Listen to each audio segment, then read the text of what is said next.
ओम शांति। आज 4 दिसंबर 2021 की साकार महावाक्य है। आज की मुरली में शिव बाबा हम बच्चों को देही अभिमानी बनने का पुरुषार्थ करने के लिए कह रहे हैं। देही अभिमानी बनने का क्या फ़ायदा है वो बाबा 2 दिसंबर की मुरली में बताए थे। तो आज भी कह रहे हैं कि बच्चे, पापों का बोझा ख़त्म करना है तो देही अभिमानी बनना है। तो इसके लिए बाबा ने प्रैक्टिस भी बताया है। मैं अकाल मूरत आत्मा हूँ। बार बार चलते फिरते उठते बैठते हम इस स्वमान का प्रैक्टिस करेंगे तो क्या फ़ायदा होगा कि हम अकाले मृत्यु से सर्व समस्याओं से बच जाएंगे। कोई भी चिंता, भय, टेंशन, इन सब चीज़ों से मुक्त हो जाएंगे। कोई भी परिस्थिति आए हमें चिंता नहीं होगी। शरीर का भान, देह भान भी मिटता जाएगा जितना हम देही अभिमानी बनते जाएंगे। दूसरी बात बाबा कहते हैं कि तुम्हें विश्व महाराजन बनना है तो बहुत रॉयल सर्विस करना है। अब रॉयल सर्विस क्या है? जब हम कोई भी सर्विस करते हैं, अर्थात मुख से किसी को ज्ञान सुनाते हैं या कोई स्थूल सेवा भी करते हैं, कर्मणा सेवा करते हैं, तो हमारी मनसा में क्या चलता है, संकल्प विचार क्या चलता है। अगर हम किसी को ज्ञान सुना रहे हैं तो उसको आत्मा समझकर ज्ञान सुनाएं, और वो कैसे भी आत्मा हो उसके लिए शुभ भावना, शुभ कामना रखें, तो ये हो जाएगा रॉयल सर्विस। या हम पीस मार्च निकलते हैं, यात्रा करते हैं, तो उस समय हम अगर चलते फिरते किसी से बात करते करते जा रहे हैं यात्रा में, तो ये साधारण या व्यर्थ हो जाता है। लेकिन अगर हम पीस मार्च में चलते हुए मन में ये संकल्प रखते हैं कि मैं पवित्रता की फरिश्ता हूँ और मुझसे निरंतर पवित्रता की लाइट माइट चारों ओर फैल रहे हैं, तो ये रॉयल सर्विस हो जाते हैं, अर्थात सूक्ष्म मनसा सेवा। ये हमें निरंतर करना है। इसके लिए कोई विशेष बैठने की ज़रूरत नहीं है। ये हम चलते फिरते कोई भी कर्म करते कर सकते हैं, तो सिर्फ अटेंशन की ज़रूरत है। तीसरी बात बाबा कहते हैं कि मुझे धैर्य व गंभीरता के साथ याद करो। धैर्य और गंभीरता के साथ याद करना माना हम मोटे रूप से शिव बाबा को याद करते हैं, गीत चला लेते हैं, कोई क्लास सुनते हैं, चलते फिरते मुरली चला देते हैं, सुन रहे हैं, तो हम कहते कि हाँ सारा दिन बाबा याद है। लेकिन बाबा कहते ये यथार्थ याद नहीं है, इसमें उतनी प्राप्ति नहीं है। यथार्थ याद क्या, अपने आप को आत्मा समझ शिव बाबा परमात्मा बिंदी है, उनसे बुद्धि योग लगाना। जैसे हम कभी बाहर जाते हैं तो जैसे बाबा के सामने एक बार बोल देते, बाबा हम ये जा रहे हैं, आप भी मेरे साथ चलो, तो ये जैसे धैर्यता के साथ याद नहीं हुआ। अगर हम बाबा के चित्र के सामने जाए, साइलेंस में बैठे, 1 मिनट 2 मिनट बाबा से दृष्टि ले, बाबा क्या कह रहे हैं उसको अनुभव करने की कोशिश करें, मन बुद्धि पूरी एकाग्रता के साथ बाबा को अनुभव करने की कोशिश करें, तो वो हो जाएगा धैर्यता के साथ याद, यथार्थ याद। और गंभीरता अर्थात पूरी सिंसियरिटी के साथ याद करना। जैसे ट्रैफिक कंट्रोल के समय अगर गीत बज रहे हैं, फिर किसी का फ़ोन आ गया, तो हम बाबा की याद छोड़कर फ़ोन उठा लेते हैं। या फिर नुमा शाम के समय याद में बैठे हैं तो कोई बात करने आया तो हम उनसे बात करने लगे, तो ऐसा नहीं करना है। ये जैसे सिंसियरिटी नहीं है। तो बाबा को बहुत प्यार से, लव से, बहुत रुचि से और एक्यूरेट याद करना है। परम धाम में, सूक्ष्म वतन में याद करना है, तो उस याद से पाप कर्म का विनाश होता है और आत्मा को खुशी, शक्ति, शांति मिलती है, बहुत प्राप्ति होती है। चौथी बात बाबा आज की मुरली में कहते हैं कि बच्चे तुम्हें फीलिंग में नहीं आना है, फीलिंग में आएंगे तो फाइनल पेपर में फेल हो जाएंगे। अर्थात हमें आज चेक करना है कि कौन कौन सी बातों में मैं आत्मा फील करती हूँ। किसी ने कुछ कहा तो मैं उदास हो जाती हूँ, दुख होता है, दुख की लहर आती है, पुराने बातें याद आती है। अगर ऐसा हुआ तो हमें चेक करके चेंज करना है, क्योंकि फाइनल पेपर जब हम शरीर छोड़ेंगे उस समय हमारा 1 सेकंड की बात होती है। तो उस समय अगर हम देह भान में आ गए, देही अभिमानी नहीं बने, तो अंतमति सो गति अर्थात अच्छी गति प्राप्त नहीं होगा, तो जैसे फेल हो जाएंगे। तो आइए सुनते हैं बाबा के मधुर महावाक्य विस्तार से। मीठे बच्चे, देह अभिमान तुम्हें बहुत दुखी करता है, इसलिए देही अभिमानी बनो। देही अभिमानी बनने से ही पापों का बोझा खत्म होगा। प्रश्न है, सतयुग में साहूकारी का पद किस आधार पर प्राप्त होता है? उत्तर है, साहूकार बनते हैं ज्ञान की धारणा के आधार पर। जो जितना ज्ञान धन धारण करते हैं और दान करते हैं, उतना वह साहूकार पद पाएंगे, एवर हेल्दी बनेंगे। पढ़ाई पढ़नी और पढ़ानी है। बाकी विश्व महाराजन बनने के लिए बहुत रॉयल सर्विस करनी है, सब खामियां निकाल देनी है, पूरा देही अभिमानी बनना है, बड़े धैर्य और गंभीरता से बाप को याद करना है। आज का गीत है, धीरज धर मनवा, तेरे सुख के दिन आए कि आए। ओम शांति। यह किसने कहा? बाप ने कहा बच्चों को धीरज धरो। सारी दुनिया को नहीं कहा। भल बच्चे तो सभी है, परंतु सब बैठे तो नहीं है। बच्चे ही जानते हैं बरोबर यह दुख धाम बदली हो रहा है। सुख धाम के लिए हम पढ़ रहे हैं, बा श्रीमत पर चल रहे हैं। बच्चों को धीरज भी देते हैं। वास्तव में सारी दुनिया को गुप्त धीरज मिल रहा है। तुम समझते हो हम सम्मुख सुनते हैं, सब तो सुनते नहीं।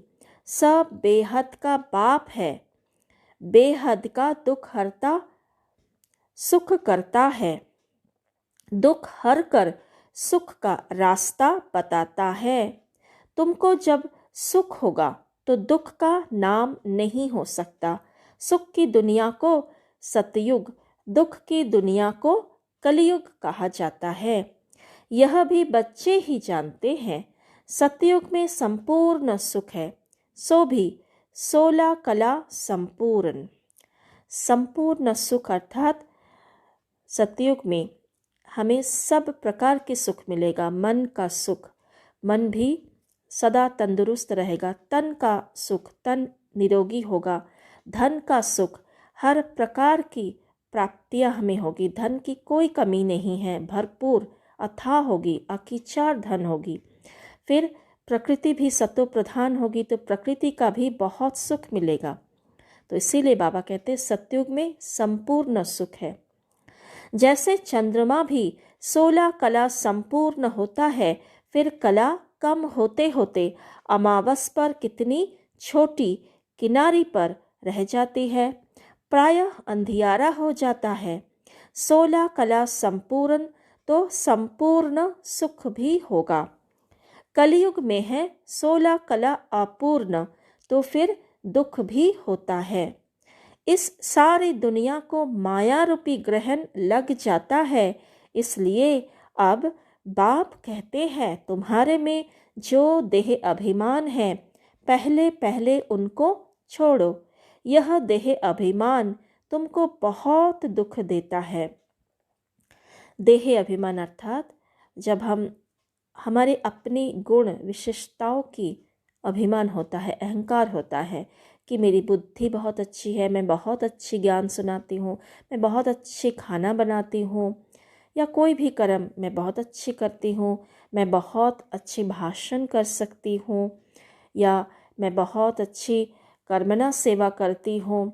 तो किसी भी गुण विशेषता की अभिमान अहंकार मेरे अंदर है तो वो हमारी चलन से, चेहरे से, बोल से स्पष्ट होता है, और ये बहुत सूक्ष्म है। तो देही अभिमानी हमें बनना है, देह अभिमान को छोड़ना है। तो बाबा कहते आत्म अभिमानी रहो तो बाप को भी याद कर सकेंगे, देह अभिमान में रहने से बाप को याद नहीं कर सकते। यह आधा कल्प का देह अभिमान है। इस अंतिम जन्म में देही अभिमानी बनने से एक तो पापों का बोझा खत्म होगा और फिर 16 कला संपूर्ण सतो प्रधान बनेंगे। बहुत देह अभिमान की बात को भी समझते नहीं हैं। मनुष्य को दुखी करता ही है देह अभिमान। पीछे है और विकार। देही अभिमानी बनने से यह सब विकार छूटते जाएंगे, नहीं तो छूटना मुश्किल है। देह अभिमान की प्रैक्टिस पक्की हो गई है तो अपने को देही अभिमानी अर्थात आत्मा समझते ही नहीं। इसमें सब विकार दान देना पड़े। पहले पहले देह अभिमान को छोड़ना है। तो देह अभिमान ही हमारी पहला विकार है। जितना हम आत्मा बनने की प्रैक्टिस करेंगे, आत्मा समझकर कर्म करेंगे तो देह अभिमान छूटता जाएगा। काम क्रोध आदि सब पीछे आते हैं। तुम्हारा बाप वह है। देह अभिमान के कारण लौकिक बाप को ही बाप समझते आए हैं। अब मुख्य बात है कि हम पावन कैसे बने। पतित दुनिया में ही सब पतित है, पावन कोई हो नहीं सकते। एक बाप ही सबको पावन बनाकर खुशी खुशी से वापस ले जाते हैं। अब तुम बच्चों को तो योग का चिंतन लगा हुआ है, जीते जी मरना है। योग का चिंतन अर्थात हमें बार बार बाबा को याद करना है। ये जैसे हमारी फुर्ना रहना चाहिए, ये हमारी फिक्र होनी चाहिए कि बाबा को कितने ज़्यादा से ज़्यादा हम भिन्न भिन्न प्रकार से याद करें, भिन्न भिन्न रीति से याद करें। बाबा कहते देह अभिमान तोड़ना माना मरना। हम आत्मा बाबा को याद कर पतित से पावन बन जाए। यह पावन बनने की युक्ति बाबा ने ही समझाई थी, अब फिर से समझा रहे हैं, कल्प कल्प फिर भी समझाएंगे। दुनिया भर में और कोई भी समझा नहीं सकते। मूल बात है शिव को याद करने की। सो भी जब यहाँ आकर बीके द्वारा सुने, क्योंकि दादे का वर्षा मिलना है तो बाप जरूर चाहिए जिस द्वारा मिले। डायरेक्शन तो जरूर लेने हैं साकार द्वारा। बहुत बच्चे हैं जो समझते हैं हम शिव बाबा से योग लगाए ब्रह्मा को छोड़ दे, परंतु शिव बाबा से सुनेंगे कैसे। कहते हैं हमारा ब्रह्मा बाबा के साथ कोई कनेक्शन नहीं है। अच्छा, तुम अपने को आत्मा समझो, शिव बाबा को याद करो, घर जाकर बैठो। परंतु यह जो नॉलेज मिलती है सृष्टि चक्र की, वह कैसे सुनेंगे। यह समझने बिना सिर्फ याद कैसे कर सकेंगे। ज्ञान तो इन द्वारा ही लेना पड़ेगा ना, फिर कभी भी ज्ञान तो मिल नहीं सकता। रोज नई नई बातें बाप द्वारा ही मिलती है। तो ज्ञान बहुत इम्पोर्टेंट है। ज्ञान के बिना हम योग ही नहीं कर पाते, क्योंकि योग करना माना बाबा से बातें करना, रूह रिहान करना। तो जितना हमें ज्ञान की धारणा होगी उतना योग अच्छा लगेगा। और फिर सर्विस भी हमें करना है कि यही हमारा धंधा है, ब्राह्मणों का यही तो धंधा है, ज्ञान धन दान करना। तो अगर हम बाबा से ज्ञान सुनेंगे ही नहीं, बाबा का ज्ञान जो ब्रह्मा द्वारा हमें सुनने को मिलता है वो हम सुनेंगे ही नहीं, तो हम ज्ञान धन दान कैसे करेंगे। तो बाबा कहते बिना ब्रह्मा और ब्रह्मा कुमारियों में कैसे समझ सकेंगे? बिना ब्रह्मा और ब्रह्मा कुमारियों के कैसे समझ सकेंगे? यह सब सीखना पड़े। बाप कहते हैं, जो घर बैठकर पुरुषार्थ करे कर्मातीत अवस्था को पाने का, तो हो सकता है मुक्ति में जाए, जीवन मुक्ति में जा ना सके। जीवन मुक्ति अर्थात सत्ययुग।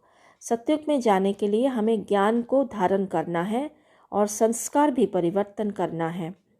ज्ञान धन धारण कर और दान करेंगे तो धनवान बनेंगे, नहीं तो एवर हेल्दी कैसे बनेंगे? मुरली का भी आधार जरूर लेना पड़े। पढ़ाई तो पढ़नी है ना, ऐसे बहुत आएंगे, सिर्फ लक्ष्य लेकर जाएंगे मुक्ति में। तुम सब मनुष्य मात्र को समझाते हो कि तुम सिर्फ बाप को याद करो तो सतोप्रधान पवित्र बन जाएंगे। फिर जब ज्ञान धन ले तब सतयुग में साहूकार बने, नहीं तो मुक्ति में जाकर फिर भक्ति मार्ग के समय आकर भक्ति करेंगे, किसका कल्याण कर नहीं सकेंगे, क्योंकि मनुष्य को देवता बनने के लिए ज्ञान जरूर चाहिए। क्योंकि ज्ञान सुनकर ही तो हम अपने संस्कार को परिवर्तन करेंगे। ज्ञान अर्थात श्रीमत, समझ, लाइट, प्रकाश। तो जितना बाबा की मुरली हमें धारण होती जाएगी तो हमारा संस्कार उसी अनुसार परिवर्तन होते जाएंगे। दैवी संस्कार हमें धारण करना है अभी संगम पर, इसी शरीर में रहते हुए। तो जितना हम ज्ञान को धारण करेंगे, दैवी संस्कार धारण करेंगे, उतना हम सतयुग में अच्छे पद पाएंगे। तो बाबा कहते, ज्ञान सुनकर फिर सुनाना भी है। प्रदर्शनी में देखो कितना माथा मारते हैं, फिर भी किसकी बुद्धि में बैठता नहीं है। आत्मा कितनी छोटी बिंदी है, हर आत्मा को अपना अपना पाठ मिला हुआ है, यह तुम अभी जान गए हो। सब मनुष्य मात्र पाठधारी है, यह बना बनाया खेल है। पुरानी दुनिया का विनाश भी होना है। गाया हुआ है, राम गयो रावण गयो। कोई भी जाएगा परंतु बच्चों को दुख नहीं हो सकता। तुम जानते हो यह बना बनाया ड्रामा है, सबका विनाश तो होना ही है। किंग क्वीन साधु संत सब मरेंगे, फिर कौन बैठ उनकी मिट्टी उठाएंगे? यह तो किसका नाम बाला करने के लिए करते हैं, इसमें कोई फायदा नहीं रखा है, ना कोई उनकी आत्मा को सुख मिलता है। मनुष्य तो भक्ति मार्ग में जो कुछ करते हैं सब बेसमझी से। अभी तुमको बाप कितना सेंसिबल बनाते हैं। सेंसिबल अर्थात समझदार। ज्ञान मार्ग में जो जो चीज़ हम समझते हैं, अर्थात जो भक्ति मार्ग का यादगार है, वही सारी बातें बाबा ज्ञान में स्पष्ट करके बताते हैं। सारी बातों की समझ देते हैं बाबा। घड़ी घड़ी इन चित्रों को आकर देखना चाहिए। तो हमको बाबा पढ़ाकर क्या बना रहे हैं, परंतु किसकी तकदीर में नहीं है तो अमल नहीं करते। बाबा बहुत कुछ समझाते हैं जिस पर अमल करना चाहिए। अमल करना अर्थात अटेंशन देना, समझना और फिर उसको जीवन में उतारना। बाप का बच्चा बनकर सर्विस नहीं कर सकते, बाप तो है ही कल्याणकारी। कई बच्चे तो बहुतों का और ही अकल्याण करते रहते हैं, जिनकी कुछ भावना भी होती यहाँ के लिए उनकी भावना भी उड़ा देते हैं। ऐसे ऐसे विक्रम भी करते हैं। भूतों की प्रविष्टा होती है ना, इसलिए गायन भी है, सतगुरु के निंदक ठौर ना पाए। इसमें बाप दादा दोनों आ जाते हैं। निराकार को तो कोई कुछ कर न सके, उनको क्या कहेंगे? यह तो भक्ति मार्ग में कह देते थे, भगवान ही दुख देते हैं, सो भी अज्ञान के कारण ऐसे समझते थे। अब तो बच्चे जानते हैं अज्ञानवश कितना बाप का तिरस्कार करते हैं। ऐसा कोई नहीं जो तमो प्रधान को सतो प्रधान बनाए और ही उल्टी मत देते हैं कि परमात्मा सर्वव्यापी है। मनुष्य कितना मूझ जाते हैं, तब कहते हैं ब्रह्मा के तन में परमात्मा कैसे आ सकता है। फिर किसके तन में आए? कृष्ण के तन में आए तो फिर ब्रह्मा कुमार कुमारियाँ कैसे बने? वह तो फिर दैवी कुमार कुमारियाँ बन जाएंगे, क्योंकि कृष्ण तो देवता है ना, तो कृष्ण के तन में आएंगे तो उसका फायदा क्या? कृष्ण के समय में तो कोई भी पतित नहीं है, तो पतित पावन आकर क्या करेंगे? उनका तो कोई काम ही नहीं होगा। इसलिए बाबा कहते ब्राह्मण तो जरूर ब्रह्मा कुमार और कुमारियाँ होंगे। ब्राह्मणों के बिना तो बाबा कुछ कर ना सके, इसलिए इनका चित्र तो जरूर देना पड़े। यह ब्रह्मा भी ब्राह्मण है। प्रजापिता ब्रह्मा तो चाहिए। भारत में दिन प्रतिदिन ब्रह्मा का साक्षात्कार घर बैठ बहुतों को होता रहता है। वृद्धि होती जाएगी। शुरू में बहुत सारे भाई बहनों को ब्रह्मा बाबा की साक्षात्कार होती थी, तो वो भाग भाग कर आते थे। और वैसे भी बाबा से मिलकर किसी को श्री कृष्ण का साक्षात्कार होता था, किसी को स्वर्ग का साक्षात्कार होता था, कोई विष्णु देखते थे साकार ब्रह्मा बाबा को देखकर। तो ये भी पाठ होता था, चलता था। तो बाबा कहते बहुत लोग समझते हैं भगवान कोई रूप में होगा जरूर। साक्षात्कार भी परमपिता परमात्मा के सिवाय कोई करा नहीं सकता। शिव बाबा ब्रह्मा द्वारा ही स्थापना करते हैं, ज्ञान देते हैं और ब्राह्मण धर्म भी रचते हैं। ब्राह्मणों का धर्म जरूर चाहिए, वह है ऊंच ते ऊंच। प्रजापिता ब्रह्मा तो बहुत ऊंचा है ना, उनको कहेंगे नेक्स्ट गॉड। अर्थात शिव बाबा है गॉड फादर गॉड, और ब्रह्मा बाबा है गॉड के जस्ट नीचे प्रजापिता ब्रह्मा। सूक्ष्म वतन में दूसरा कोई तो है नहीं, ब्रह्मा द्वारा स्थापना होगी बस। ब्रह्मा फिर देवता बन जाते, 84 जन्मों के बाद फिर ब्रह्मा बन जाते। ब्रह्मा सरस्वती सो फिर लक्ष्मी नारायण बनते हैं। ज्ञान ज्ञानेश्वरी फिर राज राजेश्वरी बनती है। ब्रह्मा सो विष्णु, विष्णु सो ब्रह्मा कैसे बने, यह बड़ी फर्स्ट क्लास पॉइंट है। इस पर अच्छी तरह समझा सकते हो। यह ज्ञान एक बाप द्वारा मिलता है। प्रदर्शनी में अच्छी तरह समझाओ कि तुम ब्रह्मा पर मूझते क्यों हो। इतने सब ब्राह्मण ब्राह्मणियाँ हैं। पहले जब कोई ब्राह्मण बने तब ही विष्णुपुरी के मालिक देवता बने। ब्रह्मा का दिन ब्रह्मा की रात मशहूर है ना, अभी है रात। ऐसे ऐसे चित्रों के सामने बैठ प्रैक्टिस करो।